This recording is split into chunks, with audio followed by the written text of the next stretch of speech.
Hey guys, I'm back with another video about the Pantheon. This is a video for returning players as well as newer players and maybe experienced players that don't really know much about the Pantheon. And the first thing I want to show you guys is that, as you can see, there are a lot of circles. And if we look at the top 4 big circles, these are the major gods: Brine King, Lunaris, Solaris and Aracali. And there's 8 minor gods. I'm not going to pronounce the names because they're quite abstract. They basically grant us extra buffs to our character. We can select one of the 4 major gods as a buff and one of the 8. So we have 2 buffs total from the whole thing. We cannot select 2 majors or 2 minors, only 1 major and 1 minor.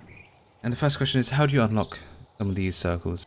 As you can see, some of them says requirements not met.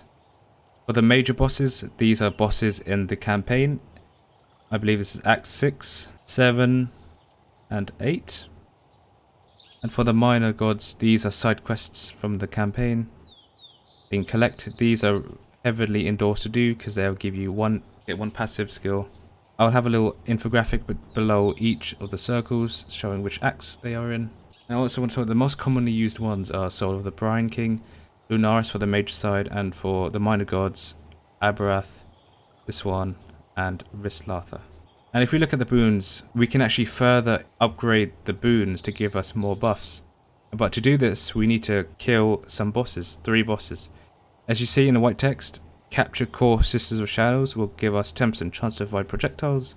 Capture Captain Claiborne gives us 6% reduced elemental damage taken, and capture the Winged Death, avoid projectiles that have chained.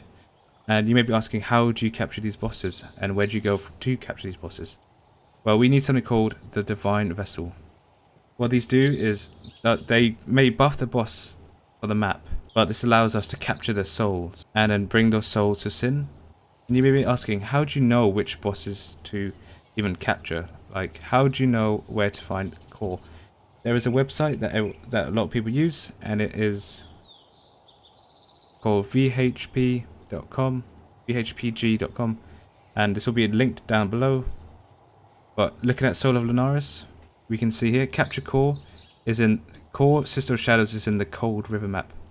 Claiborne is in the Frozen Cabins map, and the Winged Death is in the Channel map. You don't need to do it in any order. You can do it. You can go from this one first or this one first. There's not a set requirement. So if you want to do the Channel map first, let's do that. So what we want to do is find the map. You go find Channel map. You can run them any. So the most important thing to do is on the map device, put the map in and the Divine Vessel. This is very important because if you don't put it in, it won't count. And then run the map. You will know it's the wrong map if it says activation failed, because that map's probably incorrect. And what you want to do is now kill the boss. Right after the boss is dead, hop out.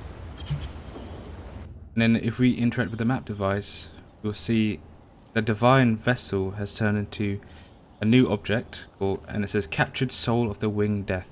Now what we do here is we travel to any act with Sin in. I use Act 9 because it's the most easiest. And then we run to Sin with this in our hands, interact him. And then we can see avoid projectiles that have chain. And that's the general gist of it. This also works with minor gods, but you only need 1. Abarath is the one most people do, unaffected by burning ground. But yeah, that's how the Pantheon works. It's a really nice addition to get extra buffs. And yeah, thanks for watching. I appreciate it. And if you want to subscribe, then you can subscribe and comment down below.